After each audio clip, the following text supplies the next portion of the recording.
సక్సెస్ఫుల్‌గా డే 9 అయితే కంప్లీట్ చేశాను. హాయ్ అందరికీ. ఈరోజు మార్నింగ్ ఏమో చాలా చల్లగా ఉంది మామ. ఇంక అందుకని కిందకైతే వచ్చేసి కొంచెంసేపు తిరిగెళ్దామని వచ్చాను. ఇక తిరిగేసి తర్వాత జిమ్‌కైతే వెళ్ళిపోయాను. జిమ్ ఎందుకు స్టార్ట్ చేశానంటే ఒక కన్సిస్టెన్సీ కోసం. అంటే నా బాడీలో చేంజ్ ఓవర్ కోసం అయితే స్టార్ట్ చేశాను. ఏదో నేను జిమ్ చేస్తున్నాను, అది ఇది పొడి చేస్తున్నాను అని చూపించుకోవడం అని కాకపోయినా కన్సిస్టెన్సీ కోసం, నా బాడీ చేంజ్ ఓవర్ కోసం అయితే స్టార్ట్ చేశాను జిమ్. అలా వర్కౌట్ కంప్లీట్ చేసుకొని వెళ్తా ఉన్నానా, లిఫ్ట్ అయితే అయిపోయింది. ఎందుకంటే అది రిపేర్ అంట. ఇంకేం చేస్తాను, నడుచుకుంటూ ఇంటికైతే వెళ్ళిపోయాను. ఇక క్లైమేట్ చాలా చల్లగా ఉంది. దాంతోపాటు ఈరోజు లంచ్ ఏమో ఎగ్ బిర్యానీ అయితే చేశారు. ఇంక ప్లేట్లో పెట్టుకొని ప్రశాంతంగా హాయిగా ఎగ్ బిర్యానీ అయితే తినేసాను. ఇంకా తినేసి టీవీ చూస్తూ ఉన్నాను, స్పోర్ట్స్ ఇంకా ఫుట్బాల్ హైలైట్స్ చూస్తూ కూర్చున్నాను.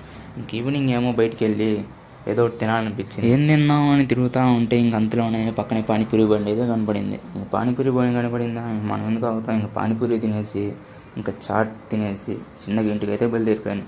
ఇంకా అలా డే 9 కంప్లీట్ చేశాను. వెళ్ళే ముందు అలా ప్లీజ్ ఫాలో అండ్ సబ్స్క్రైబ్.